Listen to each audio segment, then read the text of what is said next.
Okay. Right. Well, everybody's settling in. If you want to, you can, this is a recorded event.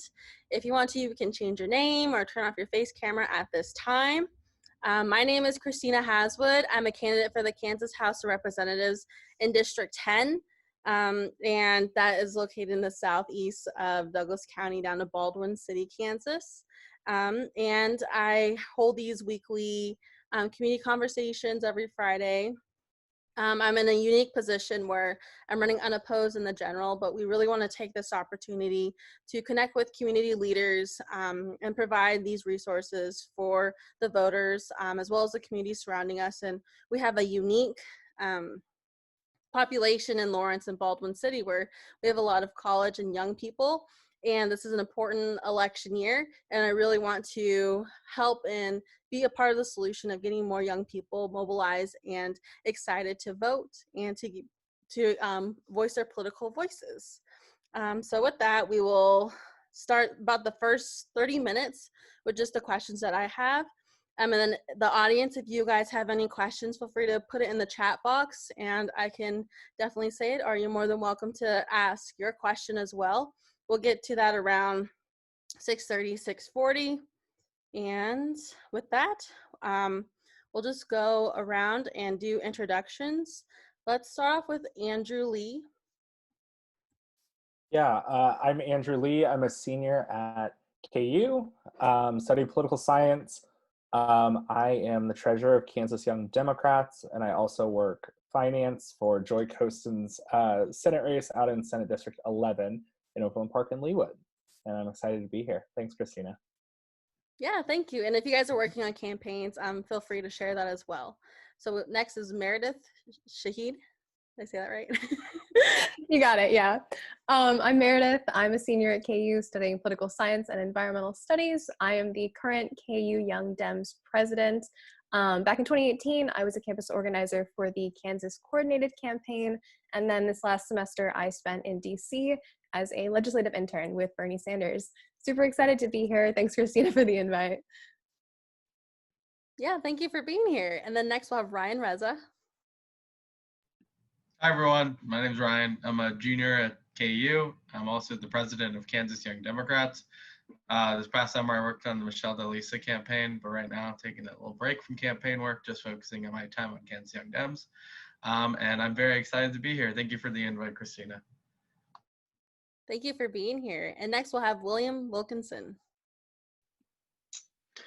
Hey everyone, it's Will here. I'm a senior at Haas School and I'm currently a field organizing fellow for the Kansas Democratic Party. Fun fact, I met Christina last summer in Washington, D.C. through the Native American Political Leadership Program. It's a mouthful. And in that internship, I was in Elizabeth Warren's office and learned tons of stuff and love getting out there and just helping Democratic candidates up and down the ballot, get their voices out there and hopefully get more diversity and more Democratic voices in our state. But it's great seeing you all, and I look forward to the rest of our conversation. Thank you for being here, Will. A great voice with Haskell Nations University, which I graduated with my Associates of Science there, and definitely trying to create more natives, being native myself, into the political world. Last but not least, we have Zinema Ibarre Quintina.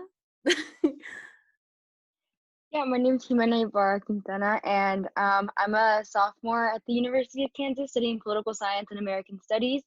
And I'm involved, I helped start Jayhawks for Bernie, and I'm also involved in Student Senate as Diversity, Equity, and Inclusion Chair. And I'm super excited to be here. Thank you all for showing up. And oh my God, you guys sound amazing. Zinema, you sound amazing. I'm so excited for everyone to be here.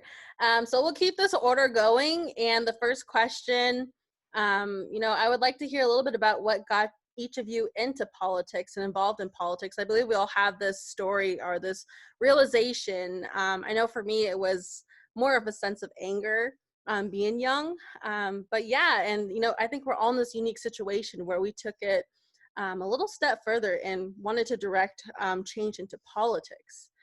So Andrew, can you start us off? Absolutely. So I just grew up over in Johnson County in Shawnee, and when I was in high school, actually, I was volunteering for a group of social workers out in Topeka called Kansas Children's Service League. And I kind of got roped into doing a little bit of lobbying work with them. And their big project, excuse me, the year that I had started with them was juvenile justice reform. So banning solitary confinement for minors, among other things, not just justice system related, but justice system contingent. And that kind of got me started, meeting elected representatives in Topeka. And then I kind of caught the bug from then on out, and I really haven't looked back since. So then I've worked on Bernie Sanders' 2016 presidential campaign, a few state and local races as well. And just this last year kind of decided to really focus on Kansas. So that's kind of my story and how I got involved. Thank you for sharing. It seems like you got connected with a great organization that gave you great opportunities, and an issue, the organization that has an issue that you're passionate about. Seems like a great way to get your foot in the door in the world of politics. Thank you for sharing. Now, Meredith. Yeah, so I feel like you're going to hear this a lot, but definitely in high school I was very into social justice, kind of disdainful of electoralism, if I'm being honest. But 2016 came around. Bernie Sanders launched his presidential campaign, and that's really what sort of activated my interest in engaging electorally. And so I did some work in volunteering for him in 2016 when I was in high school. And then moving forward, I really decided that electoralism was a really great way to get sort of that progressive change out there and that progressive vision going, even if maybe he wasn't president, but moving forward and really with that vision. Thank you for sharing. I know, that's a value that we need to change and that you're very passionate about, and that's something that you look forward to change in the future. And starting out so young, that's really inspiring. Thank you for sharing. Now, Ryan. Hi. So I come from a very political family. My parents are obviously immigrants to this country and moved here a little over over 30 years ago. And they quickly realized that the most impactful way to be, I guess the most influential sort of thing you could do to be impactful in this country is to get into politics. And so my parents got involved here in Kansas, and my dad was one of the sort of the he started the Asian American Pacific Islander Caucus for the Democratic Party. Is one of the most active in our community in politics, and so I sort of got caught in politics at a young age when I followed him to campaign events and followed him to sort of events he did and politicians he met. So I kind of grew up with it. But he taught my sister and I to always be active and engaged in what's going on politically, because politics impacts like people of color more significantly than other races and other population groups. And so if you ever really want to have the change you want to see, the best way to do it is through politics. My sister went a different route. She's studying immigration law. I am going into politics because we sort of have differing philosophies on the best way to cause change. But that's kind of how I got started. I've been working in politics since I was around 14. And so I've just been in and around, state, local, and presidential and some federal races. Wow, that's pretty impressive.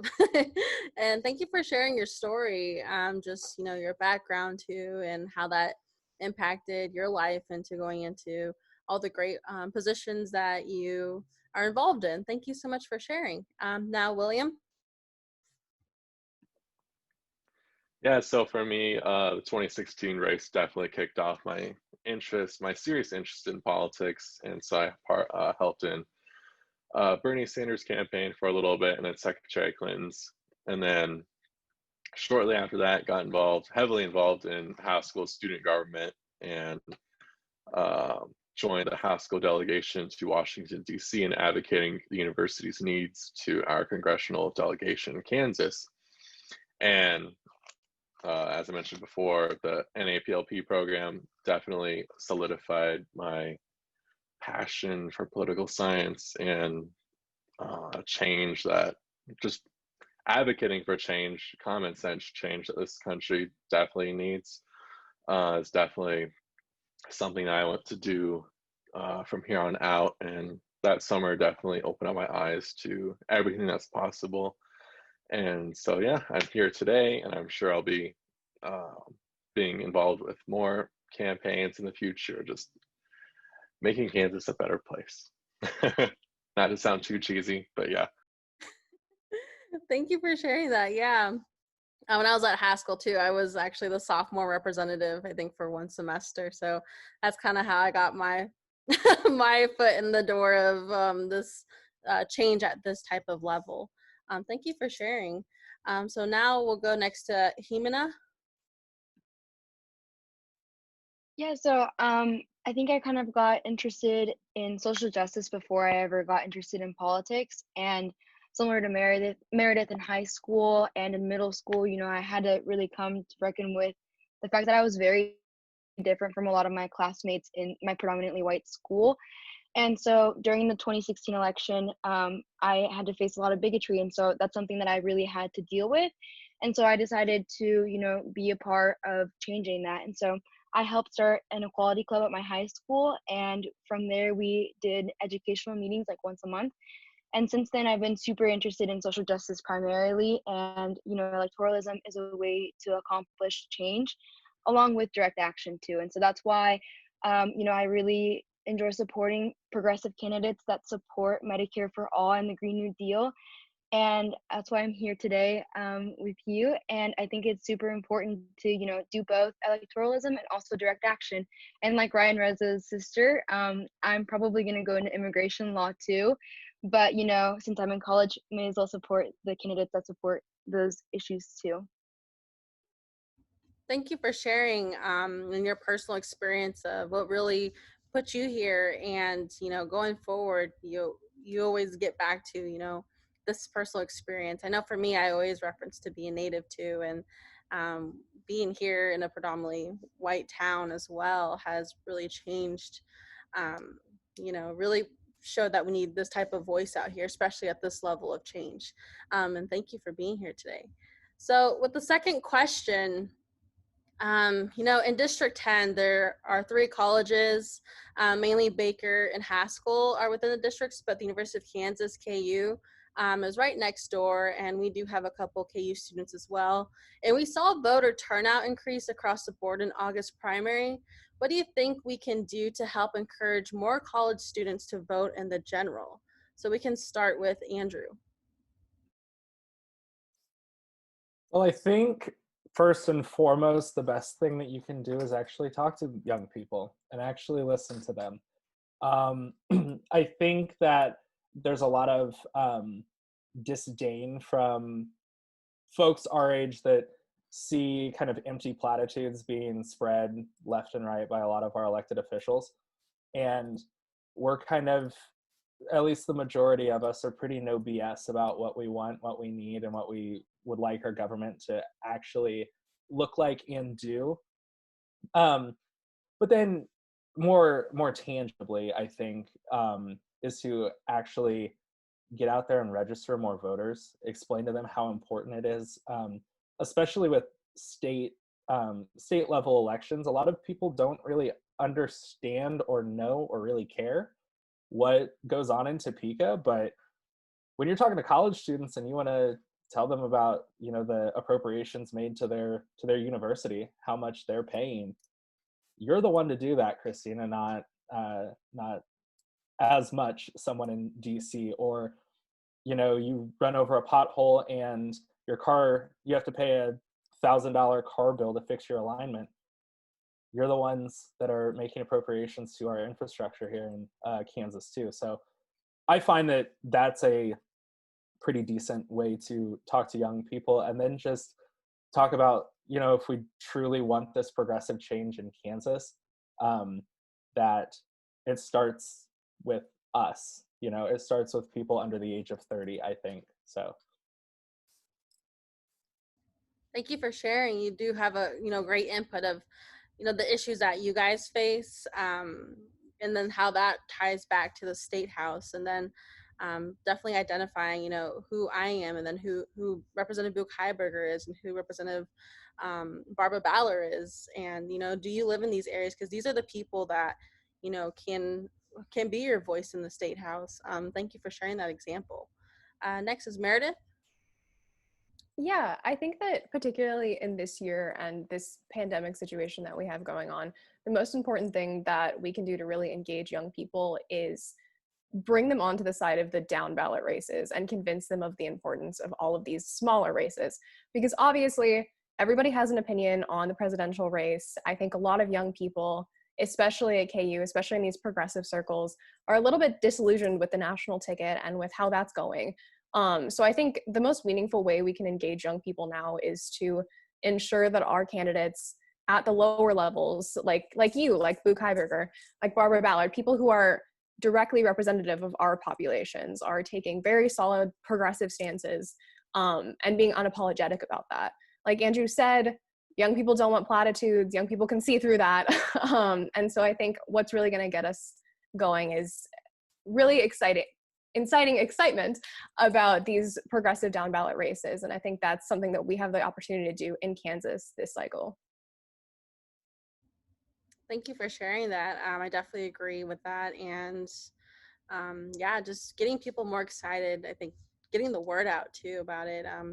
Maybe, I don't know if it's a little bit harder during the presidential year races, or maybe it's something that you can, yeah, am I saying yeah or no? Maybe, okay. But yeah, thank you for sharing. Next, Ryan. I think Meredith and Andrew both bring great points, and I'm going to try to like sort of sit in the middle. I think that, relating sort of issues to races is the best way to kind of bring college students in. Like Andrew highlighted, a lot of students don't really know how local government and also just government in general interacts with their daily lives. But then also like Meredith brought up, the top level tickets can cause a lot of students to be disillusioned. So you kind of have to find the perfect like mix in that, why, a student may ask, or a person in our age may ask, why does their rent cost like so much? Well, that's an issue of affordable housing that, this Lawrence City Commission can handle, or even the county commission, and potentially even the state government. Why is KU responding so poorly to COVID? Well, turns out they don't really receive a lot of funding from the state government because there's not a lot of higher ed funding that's provided by our, state house and state senate. And so KU's in a financial shortfall. Like there's a lot of really big issues that are impacting college students nowadays. Why does food cost so much in comparison to other states? Well, there's the food sales tax that was just approved by, the House and Senate haven't done anything to change that. If a student faces a medical, an extreme medical instance, why are they not covered? Well, Medicaid expansion hasn't been passed in Kansas. So suddenly, these state House races, state Senate races are exponentially more important than U.S. Senate, U.S. House, and then the presidency. Really, when I'm having these interactions with like my local chapters, or just people my age in general, I'm like, you got to focus on down ballot races, especially with your membership. Because, well, we all want Michelle DeLisla, Barbara Bollier, and, hopefully Trump to be defeated. That doesn't really matter in our day-to-day lives. The people that really matter are, my House District 50 race, where it's a incumbent Republican against a Democrat. That Democrat's going to exponentially help my livelihood more than, the Republican would. So it's kind of just bringing people our age down to earth, and really having them, like, educating them on issues that they might not know about. And also, it's really not people our age's fault in that we're not really properly educated on how impactful state and state government is. And so it's that filling the gap of knowledge there is really important for candidates to do, and also organizations to do. Thank you for sharing. I thought you brought up a lot of great points. Definitely when we want to get more young people in, I always think about when I got involved with local politics, I was in grad school. And that's because I didn't follow the traditional political science. I didn't really know much about, getting on this local level of change. I imagine it's a lot harder for the average person as well. As a lot of our citizens here, a lot of people don't have higher degrees of education, or nor do they have time. And coming from a public health background, when I always try to explain to people, why did I want to go into policy and politics? Well, we can look at one issue, but then we go upstream and we keep going up and up and up on trying to find, where's the root cause in this. And you're always going to bump into funding, and who has these funding, decision powers. It's these people of high levels. But yeah, thank you so much for sharing that. And next we'll go to William, and you can definitely touch on Haskell. I think everyone else is from KU, so you get be the Haskell voice as well. I would like to state that I was trying to pop my neck. I wasn't disagreeing with your point earlier. But yes, I 100% agree with your point. I was trying to pop my neck. Bad habit of that. Anyway, so as a Haskell student, we attempted to rally up like a student organization before the 2016 election, and a lot of people weren't really feeling it just because of the reasons said before, like not really interested in it. And everyone was pretty much complacent on the polls, with Secretary Clinton leading in almost every major poll. And of course, after Trump won, that's when America was shocked. No exaggeration on that, but that definitely lit the fire for Haskell on being able to take a stance in the political world, whether it be local, state, or federal level.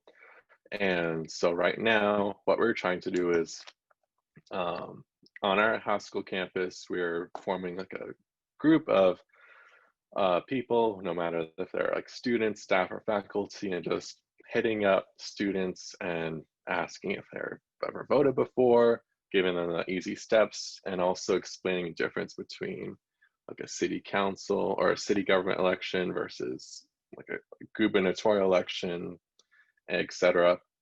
And also listing off what each not office, what each, I guess, politician does in those certain areas. For example, when Sharice Davids was doing one of her Sharice's shifts at a barbecue place in Kansas City, a lot of people are asking questions that only local government officials can really act on, whereas Sharice Davids can, of course, act on things at the federal level that aren't things that can't be done in the Kansas City government. And just, yeah, educating folks on, of course, the importance of voting and how quick it is to register to vote, and just really stressing that it's important to vote in all elections, really. Yeah, thank you for sharing that. I think Haskell too is in a tight situation, being federally funded with those rules and regulations. I know when I went there, I went to Haskell Nations and transferred to a big state school, Arizona State, and the advocacy of voting was day and night. Where at ASU they had somebody at 5 people on one strip going to class saying, have you voted, or have you registered to vote, have you registered to vote? If not, and they actually get paid to do that, and they get paid to how many people they register to vote. But at Haskell there really wasn't much of a resource. And that's something I look forward to, of a conversation with Haskell and their higher leadership as well. But next we'll go on to Jimena. What do you think we can get more young people into voting into this world? Yeah, so I think that we've all, laid out really well that there's a lack of education about why local races matter so much. And through my organizing with Jayhawks for Bernie, we did a lot of field work in getting people registered to vote and committed to voting for Bernie. And one thing that I noticed in talking to my Bernie friends across the country is that there was long lines of people waiting to vote outside of their polling stations because there was just 1 or 2 around campus. And we have to really acknowledge that there's structural barriers to students voting.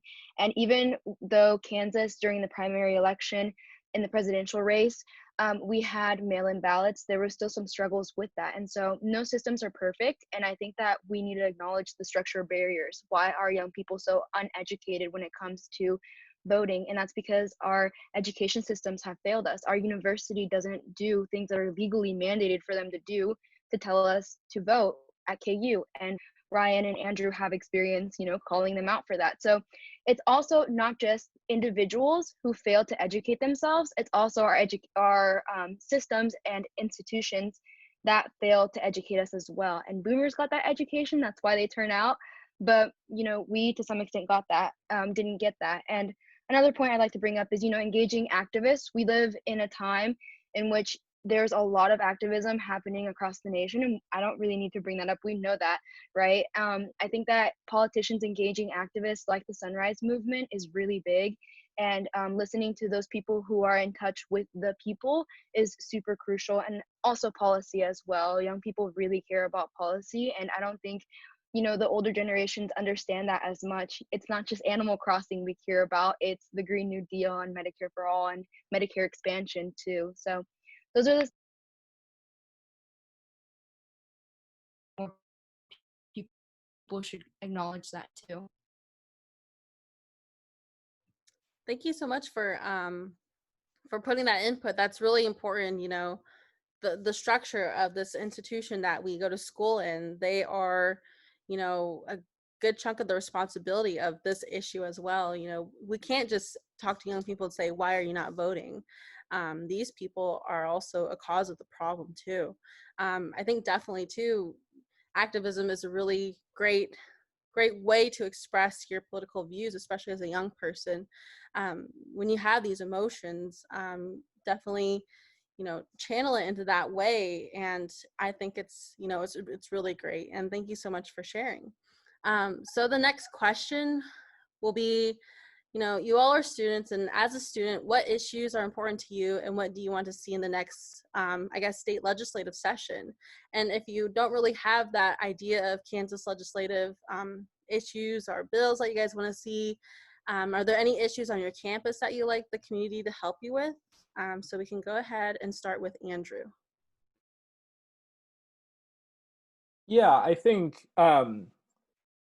besides obviously the main points of Medicaid expansion, that's kind of an obvious one. If we truly want universal health coverage, Medicaid expansion is a good place to start right now here in Kansas,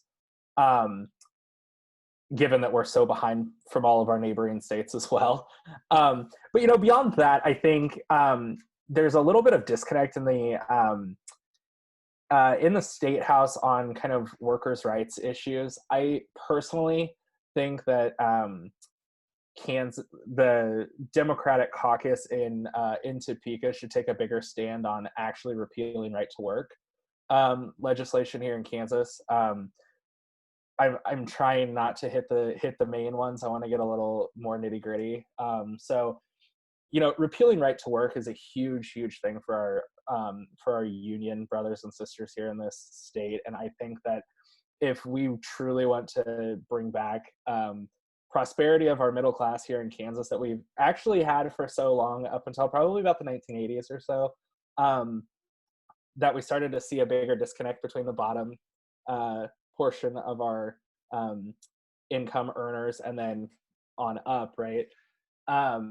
That I think right to work legislation and actually repealing right to work legislation is absolutely crucial to helping reinvigorate union membership and help rebuild our middle class communities here in Kansas. So that's one thing that I'd like to see beyond, obviously, marijuana legalization and Medicaid expansion among probably the two biggest issues for young Kansans here.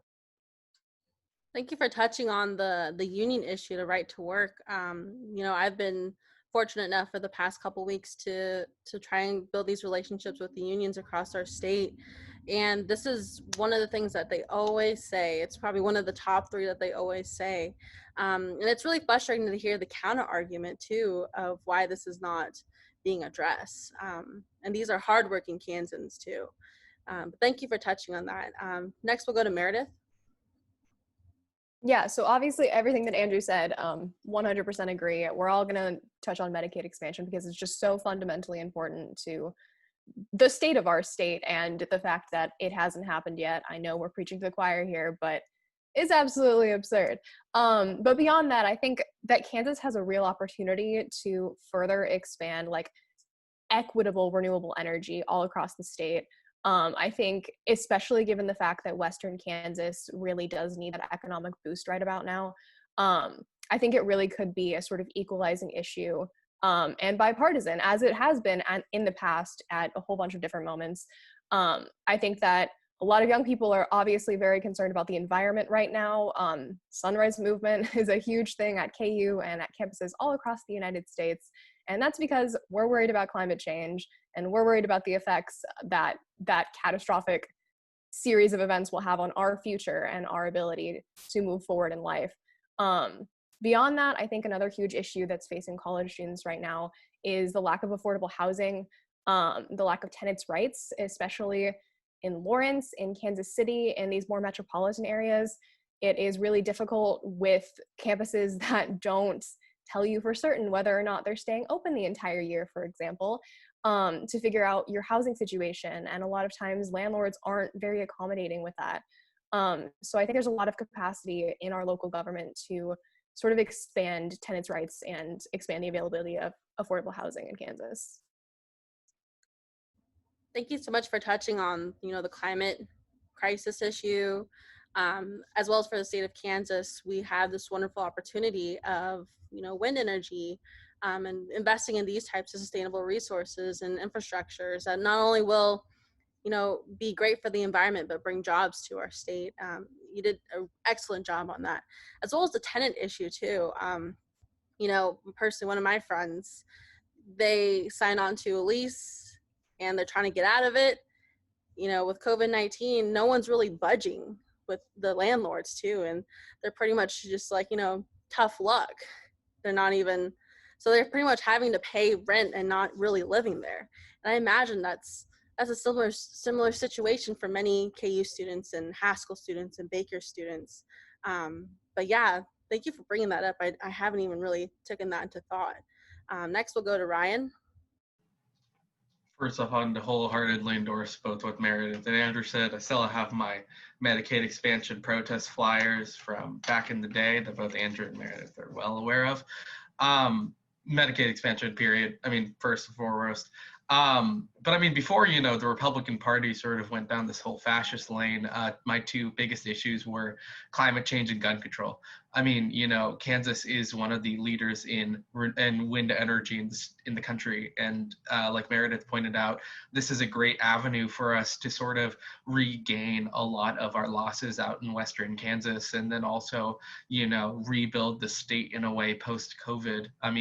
I think what a lot of sort of, now people are advocating for at the national level and they're doing a great job in, is that there's going to be a lot of loss of jobs post-COVID. A lot of businesses are shutting down, industries are shutting down. It's a perfect opportunity to sort of transition a lot of those workers who now don't have their job or a secure job into sort of a renewable energy, green sort of infrastructure development scene.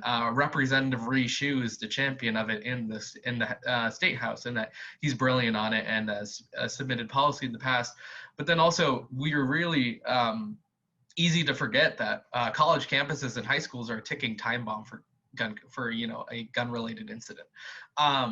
After COVID and students start going back, then suddenly, we're going to start seeing school shootings all over the country again. And people are going to be like, oh yeah, that was a thing that happened. And it's absurd that we sort of have just completely lost this issue, right now. I'm probably as radically as you'll get on gun control. But I think this, the state allowing major universities to have, concealed carry on campus is absolutely an atrocious policy. Not to mention, it puts thousands of students at risk. It also puts the community at risk. And especially when we have significant problems in our police departments and in our sort of law enforcement agencies, we're also allowing guns to be on campus, and suddenly there's this whole, dichotomy of what do we do? And the legislature has done nothing on it. And, as we sort of start becoming more reformist and even abolish certain, law enforcement agencies, there is a high risk because the legislature does not have a restrictive gun control policy. And so, suddenly that gives Republicans an in to be like, oh, that's why we need law enforcement. But it's quite the opposite. Republicans are utilizing guns as this sort and like gun violence is this sort of caveat to having racially based law enforcement agencies, and it's absurd, and that's something I'm very passionate about, and I kind of forgot how passionate I was until I started talking. But yeah, you know, I mean, hopefully we see something on concealed carry, and then also Medicaid expansion and renewable energy infrastructure development going into this next session. Thank you. Medicaid expansion. Yes, yes, yes. And you know, the gun control issue too. Not only is that prevalent in the college, but here in the district we have Lawrence High School, and they've had a couple instances too at the high school level of kids bringing guns to school. You know, luckily maybe they caught a few, but who knows how many have slipped by. And that's something that I feel really defensive of. You know, why is this happening? This shouldn't be happening in our schools. And you know, police carrying guns in schools, period, too. It shouldn't be like that. But thank you so much for sharing that passion of it. And you know, we'll go on to Will. Again, what does your community at Haskell want to see from the state legislature, or just from change within Haskell and the community in general? Right. Not to sound like a broken record, but definitely agree with all of the points that everyone made regarding marijuana, infrastructure, and of course, healthcare. For the university, you know, students definitely want to see, you know, all of those issues brought up in the state and really get movement on that in this next session. And for the university, it would just be, you know, with the whole Washington Redskins and the Kansas City Chiefs and other professional sports teams utilizing Native Americans as mascots, that's definitely been an issue that we've been fighting probably ever since the creation of this country. And so really starting the dialogue on, for us, it would just be like racial identity and just educating the community on, you know, what it really means to be a Native American, what we go through, along with other races as well, why certain things may not feel wrong to some people. Because I know that one time in Kansas City, I was approached by some guy wearing like war paint and like this headdress. He's like, "We love you," and I'm like, "Oh God." Anyway, that was like a whole weird, awkward moment, but just educating the community on that and really trying to feel like Lawrence is a home for us, just because, you know, most college students refer to their universities, town, or city as like their home away from home. And so for Haskell, you know, a lot of students like Lawrence because it's either better than the environment that they come from, or they just love it. They just love Lawrence. And so just being, knowing that the community has that education on what's appropriate and what's not is something that will definitely just make living here more, I guess, easier. And that's what, like, the main issue that students have come forward with. Thank you for sharing. I know the mascot issue too really took off last year when the Generation Protectors went to silently, peacefully protest at the Chiefs game. And they were met with a lot of backlash as well. And, you know, continuing on this conversation, I know on the school board, Carol Blackwood too is a great champion. And trying getting mascots, you know, just change in the state of Kansas and Missouri. And, you know, I always reference back to when I was at Lawrence High and I played basketball. I think it was one of the Shawnee Mission schools has a Native American mascot. And they would do like this thing and this thing before their pregame ritual. And there's about 5 of us natives on the basketball team. And, you know, at that time, it was like 2012. We didn't really know how to handle that type of, you know, blatant racism. But now you know, we're speaking up about it.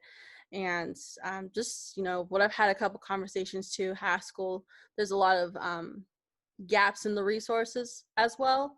And just overbearing Haskell, trying to make it the Native Community Center of Lawrence. Haskell's a university, not a community center. And you'll see a lot of that too in the local areas, trying to say, oh, we need to talk to Haskell because that's where all the Indians are at. No. So definitely, you know, that's something I want to help and work on too. Thank you for sharing. And then next we'll go on to Hinema. Yeah, I think I'll talk a little bit more on what needs to happen like on college campuses. I think that obviously our institutions need a lot more funding than we have now. And you know, our generations are the ones that grew up with like the poorly funded K through 12 institutions, and now we're kind of growing through we're college students in a pandemic where the federal government hardly gave us any aid, and so our state governments really need to step up and, you know, help give more funding too, for COVID related issues. And I think that also, you know, Ryan brought it up previously, it's tied with gun control, but abolition and police reform is something that young people really care about now. If you go to a Black Lives Matter protest, it's usually young people there.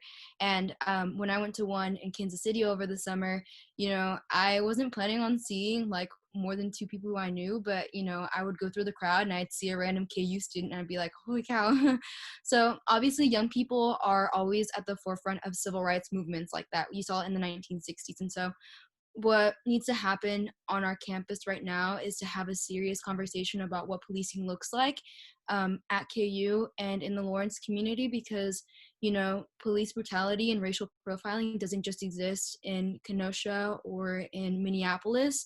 It also happens in Lawrence and on KU's campus. And there have been many testimonials shared with student groups like mine and KUIDs that have, you know, shown that the police isn't always there to help. And so what does it look like to fund more social programs on campus, like CAPS, like testing, like walk-ins, and to start to defund the KU police force? And what does that look like on campus, and how can we accomplish that? And so that's kind of what I think that young people's minds are at right now with this current climate. Thank you for sharing. You hit a lot of important topics. You know, you guys are really going through it with the pandemic, and, you know, especially if you're claimed as a dependent too, when that, you know, what was it, the stimulus check? I don't know if you guys got it because, you know, you're not over 25 or 26, your parents got it. So it's just like, what, you know, what happens to the college students at this level? And I can't imagine, you know, like scholarships and Pell Grant. How is that really happening now? Was there even funding for that, or is people trying to cut back on funding for scholarships, you know, next year? Because I know in grad school, like that's how my education was paid for, by scholarships of guarantee. And, you know, if I didn't have that, I would have to drop out. So that, and then, you know, like police brutality is not only, you know, happening in these cities across the United States, but it's happening here in our home city and at the college campuses on top of the hill. I can't even imagine, you know, at the smaller universities of Haskell and Baker. I know, like for me, when I was at Haskell, we were just driving down 23rd Street back to Haskell, and we got pulled over by the cops, and we asked why, and, you know, it was just a group full of natives in the car. Really no issue, and they followed us from Dillon's too.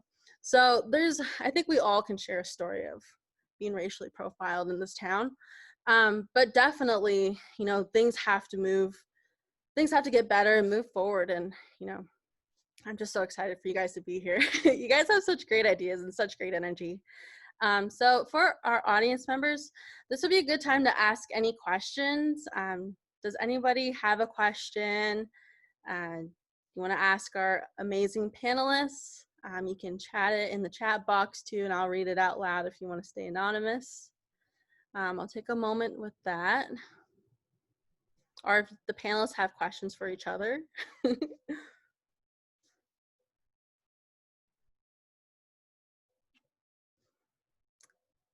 Nah? Okay. All right. So, you know, because this is really focused on young people in politics, I know for me, I feel like I got in the game a little late, and some of you guys have, you know, started since high school, and it's just, I find that completely fascinating. And, you know, some of us too, you know, started in college and undergrad, which I think is really great. And I would just like to hear, you know, some of your guys' struggles that you've overcome or you're still overcoming right now, and how you got over, you know, successfully. Because I feel like a lot of younger kids are not only watching all of us, but, you know, seeing the future and seeing themselves in these positions. Andrew, can you tell us a little bit some struggles that you faced? Yeah, absolutely. I mean, Ryan and I actually talked about this just yesterday or today. I can't remember, but burnout, take care of yourself. Um, I will be honest, there are times, have been times, I'm currently going through this right now where I am so busy that I don't feel like I've been taking care of myself as well as I probably should have, because there are so many things happening, so many things to frankly be pissed off about that I want to be involved in, and I know that a lot of my friends and colleagues at KU and over at Haskell as well want to be involved in. And there's only so much that one person can really like put their focus on. Um, and it's definitely a personal problem for myself as well to like bite off a little more than you can chew, I think. So just kind of like learning your limits and being aware of where you're at mentally, taking care of yourself too, because this is good, honest, fun work, but it's also very time consuming and very emotionally draining at points too. So yeah, taking care of yourself is first and foremost, I think, the best thing.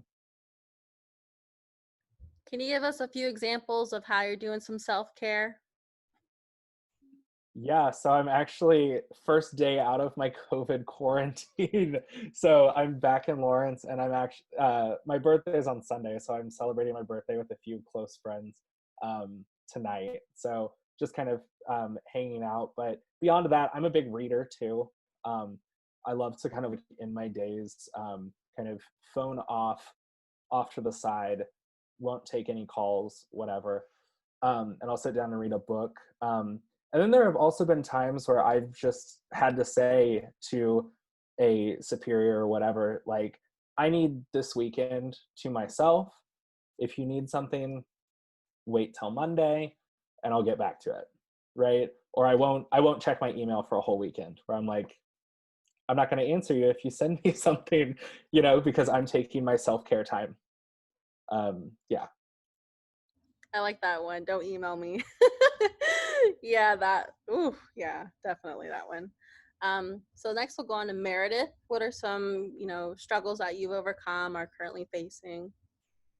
Yeah, I think a major one right about now is going to be disillusionment with electoralism. I think with the National Party, with the top of the ticket is not something that I've been facing alone. I know this for a fact. But I think a lot of young people, including me, especially me, are very disheartened to see this sort of like aggressive movements to quash these like youth-led progressive candidates, activism, whatever. um and so that's been really hard as someone who in 2018 especially was super excited to lean on electoralism and on voting and on our politicians and Democrats, to sort of see that they might be placing whatever corporate value above my future and my life, and the lives of all the people around me. And so I think what I've really been sort of focusing on this summer is just taking solace in like direct action and the power that young people have to shape movements and act outside of voting, outside of these systems that we've been taught are the only way to make change, and really sort of innovating and finding our directions within that. Obviously, like Andrew said, there's a lot to be learned in how to separate your political life and your activism from your personal, from your friendships, from your family. And failing to do that is going to be incredibly damaging and hard on you and hard on the people around you. So I would definitely say just like focusing on the things that we can do as opposed to the things that we have been shut away from doing has really helped me. Thank you for sharing that. And, you know, this this issue that you're really knowledgeable and passionate about, and taking that extra step this summer to create change. I admire that as well. And yeah, I feel that too. Just balancing the life of politics and your personal life, like they always mesh, and it's really hard to prioritize. I feel like too.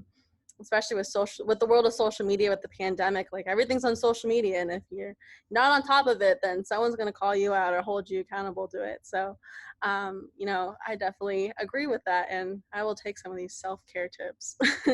Next I'll go on to Ryan. I'd like to confirm one of Andrew's self-care strategies. He has told me multiple times to not call him or text him during the weekend because I am one of his superiors. So I've gotten that email before.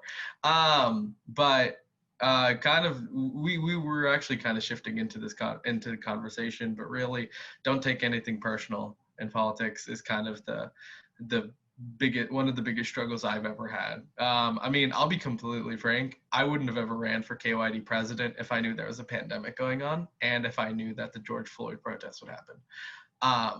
The intense emotion and the intense sort of personal impact this pandemic and the racially charged situations going on through our country are really tough for a 20-year-old.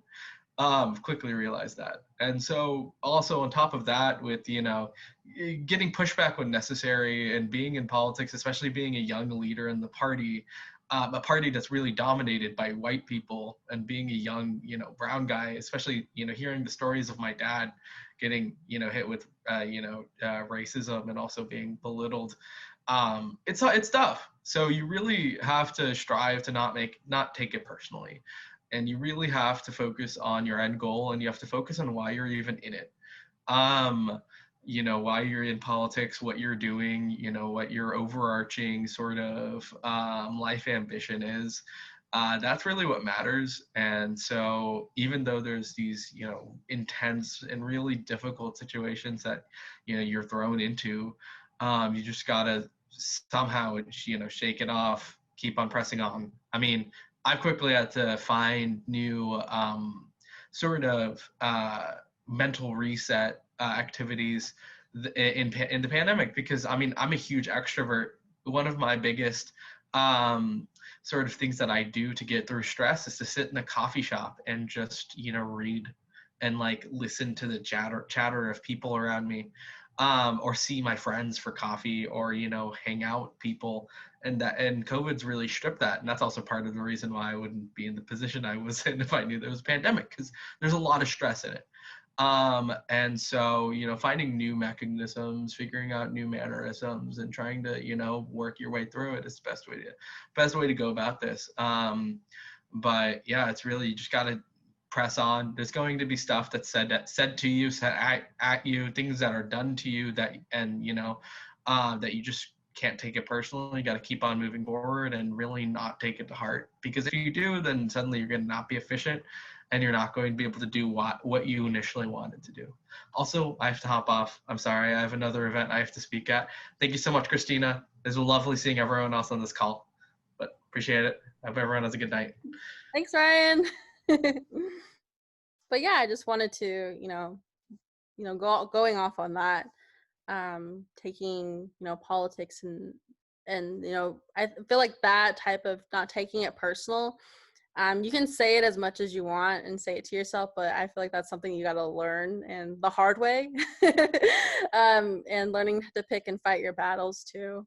But great advice from Ryan. So now we'll go on to Will. What are some, obstacles that you faced getting into politics, and how have you overcome them and currently facing as well?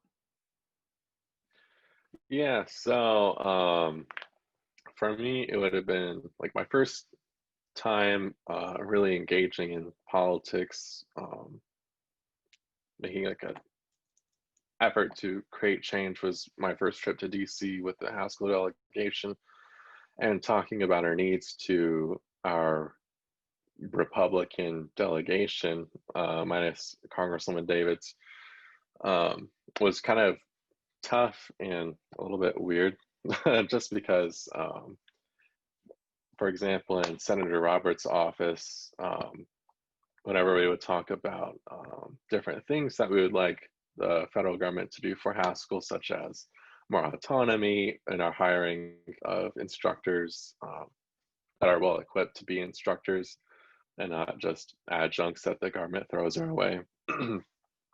He would just like direct the point to, or divert the conversation to another completely different topic and kind of bring up some decisions that Haskell's made in the past that haven't been popular, but just like trying to create that change, but always like not be able to because the office wants to, or his office just wants to like focus on something else entirely, was kind of a barrier that we had to push through. And just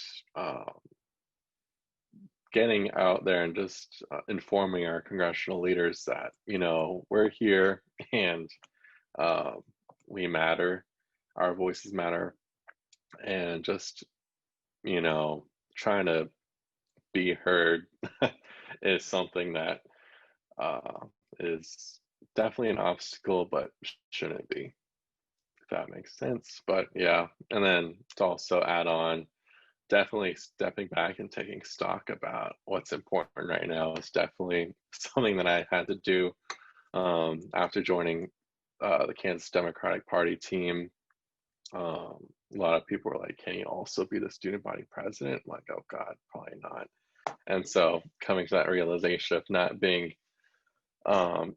as heavily involved as I would like to at Haskell and getting things being done in the student government was like something so shocking to me. I'm like, oh my gosh, I'm not gonna be able to do that anymore. But it's really good seeing other students who didn't really see themselves being actively involved, stepping up into leadership roles and really getting out of their shell and being the person they want to be in, getting their voices out there for our Haskell administration to hear, for the city mayor's office to hear, government. It's really phenomenal, and I think that, yeah, it's a hell of a time we're living in. But yeah, for sharing. Yeah, I think that, you know, being Native and coming from a tribal college university, I always, when I advocate on, you know, tribal indigenous issues, I feel like, you know, these meetings are only 30 minutes max. Half of the time is just giving a history lesson. And when I talk to even local leaders and state leaders, I'm like, do you know about Haskell? And they're like, oh, I've heard of it, right? It's in Lawrence, or they probably don't even know where it's at. And then you have to give them the history lesson of Haskell was founded in 1884 as a boarding school that stole children away from their families. And, you know, many children died on that land. You know, that's why, you know, we wanted to protect the wetlands for respect for that. So, you know, all the history takes up the majority of the meeting, and it's extremely frustrating. But thank you for sharing that, and, you know, sharing how you have all these great opportunities. I hope a lot more Haskell students step up to these opportunities that you've paved the way for. And you know what? You were a Haskell student body president last year, so you don't have to do it again. But yeah, you do a great job, and thank you for sharing that. And then we'll go on to Hinema. What are some obstacles that, you know, you faced throughout being here today and currently today and whatnot? You know, I kind of want to combine like two answers, what Ryan talked about and what Meredith talked about. You know, obviously disillusionment with the national ticket, but also disillusionment with, you know, progressive movements as well, because I've come to realize that, you know, everyone has like unknown bias in them, and I've had to come to terms with my own and learn from that as well. And, you know, I've had to realize that a lot of progressive movements have flaws within them. And so over the summer, you know, we saw a lot of progressive candidates be accused of misogyny, and it was really disillusioning seeing people defend those candidates despite there being overwhelming evidence that, you know, they were misogynist. And so I think that some of the things I've done to overcome it is just look to strong women of color and non-binary people who have overcome it and who are going through it. And a moment of clarity for me was when we saw Alejandro Ocasio-Cortez on the Senate or on Capitol Hill talking about Representative Yoho and, you know, the violent misogyny she encountered with that. And, you know, I find it very interesting the words that she used that day, because she said that she wasn't raised to tolerate misogyny that other people do. And it was somewhat controversial, but I agree. Like, I think my family raised me to reject it in all forms. And so one thing I've really struggled with too is, you know, just trying to politely, you know, call out things within a progressive movement, because sometimes, you know, everyone has flaws. And so that's kind of what, you know, Ryan mentioned, is just facing bigotry and also disillusionment. But, you know, also seeing inspiration from candidates that face it at a much larger scale in a much high profile way, like Ilhan Omar and AOC, and seeing them overcome it really inspires me to use the same grace and the same, you know, being as eloquent as they are too. Yeah, thank you for sharing that. That her speech too on the House floor really moved me, and it not only when you heard about it and you're like, yeah, you know, my family didn't raise me to tolerate that type of behavior, especially from coming from a, you know, a male figure. And it kind of makes you think back onto like your life and, you know, the experiences that you've faced maybe at a smaller level, but still relates to that. I also think, you know, being a young woman in politics too has its fair share of barriers, and you know, having great role models like Alexandria Ocasio-Cortez, and, you know, seeing how she's handling things with grace, I believe, is really inspiring. And thank you for sharing that. We do have one comment I will ask, and you know, you guys can jump in and answer it, and we'll wrap this up. So how are your schools dealing with COVID, and what do you think could be done differently? Do we have anyone from KU want us? Okay, Andrew. Yeah, I was actually going to defer this question actually to either Meredith or Jimena, only because they've been the ones really kind of leading the charge on the activism for this one. So I want to hear what they want to answer to Abby's question. Yeah, I think that, you know, our university has really not done a very good job in listening to people. And I think that, you know, I saw that within Student Senate, and listening to not just students, but also faculty members who have expressed, you know, discontent with the university's lack of transparency in terms of what their plans are. Also within local publications, there have been many scathing articles about how the university has prioritized profits over the lives of people. And, you know, Lawrence is not just KU. And, you know, I had to come to terms with that too, because I come from Pittsburgh, Kansas, and I see college students partying, and I'm like, you know, you realize that my family lives here, right? And then I moved to KU, and I was like, you know, do people realize that there's people outside of Jayhawk Boulevard that are heavily impacted by this? And so I think that the university should do, you know, a much better job at promoting the community well-being over personal interests. And so we shouldn't have opened up in the first place. That was a mistake. And so they should do as much as they can to do damage control and try and protect the community around us, because we're not just Jayhawk Boulevard. We have a pretty sizable community outside of it, and they are heavily impacted by all of the Greek houses that are having parties, by all the people who are breaking quarantine. And so we really need to be more conscious of that too. Yeah, just to quickly piggyback off of that, I'm from Lawrence, so I spent the entire summer here. And it was so incredibly frustrating to see all of the community members who are just like absolute figureheads in Lawrence and how it functions. All of our small businesses that are so important, like struggling to get through this summer, and everyone's struggling to really like do their best to protect Lawrence's health. And for a really long time, we had, frankly, like a great rate of COVID positivities. And I think all of us can agree that KU should not have opened up. KU should not have brought students back in the first place, because the damage mostly lies in the fact that not that people are social distancing while they're in classes, or the 15% of people who are in classes are wearing masks on campus. The damage is that all of these Greek students have moved back into very close quarters, are interacting with each other frequently without masks. And to be honest, it's hard to even blame them, because KU should have recognized that that was going to be damaging to the Lawrence community, and that was going to hurt a lot of people because they wanted to get full tuition out of their students. So it's incredibly frustrating, right, to exist in this time and know that the university that you care about doesn't care about you. Yeah, and I would just kind of like tie it into Labor Day. You know, our professors and our GTAs are already overworked and underpaid.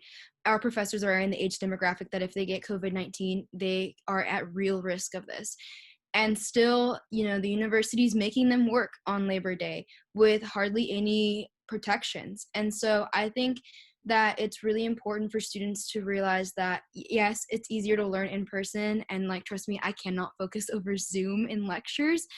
But I think that the most responsible thing for us to do right now is to listen to GTAs, like the Graduate Student Union, who agree that campus should close, and, you know, stand in solidarity with others and strike on Monday from our classes, because it's not enough to just say, oh, KU really messed up. Like, they should have not opened. Like, we should demand better from our institutions too. Well said. Well said. I agree. You know, I don't know why KU opened up, especially when the testings didn't come back since like Tuesday when school was started on Monday. But I have my own personal opinions on that as well. Will, how's Haskell tackling COVID besides not even letting students on campus? Maybe they did, the right thing. Yeah, well, obviously Haskell's not open, and so I'm here in a totally different state versus me and my room in Rocloud Hall. Yeah, I definitely think that Haskell, the new president, President Graham, made the right call of not having the university open, just because, Haskell, obviously a small campus, and so social distancing would be a hard task for the university to confidently say we have under control, considering that most of the dorms are filled up anyway, and with one of our dorms housing around, I think, 500 students in close proximity, that's just a huge red flag right there. And with our infrastructure not being up to par with the standards that other universities set for themselves, it really creates a struggle with students having to take classes through via Zoom or WebEx, and with being in those classes and having like internet that's barely even working. But I know that the university is definitely working right now on getting those problems met and boosting our infrastructure and getting that ready for our return to campus whenever that may be. But yeah. Thank you for sharing. Yeah, I agree too. And I think when back last semester, I think there was maybe one case at Haskell, and I think they handled that pretty well. And, with the health center on campus, it didn't end up really spreading that much. But yeah, thank you so much for sharing. And, with that, I think we had a great panelists. You guys are amazing. Believe it or not, but I look up to each and one of you. You guys are rock stars, and you guys are full of passion. And I'm just like, how do you guys do all these things and still have a social life, or take care of yourself? You guys are just always bringing the heat, and I love it. I love it. But I want to thank everyone for attending this Zoom meeting. Every Friday we try to have a community conversation. Again, I'm in a unique position where I'm running unopposed, but we don't want to take this time for granted. We want to build community partnerships. We want to get people out to vote, and we want to mobilize people, and definitely definitely keep this going. So with that, I appreciate everybody for coming, and thank you so much to our panelists, and everyone have a great night. Thank you. Thanks, Christina. Thanks, Christina.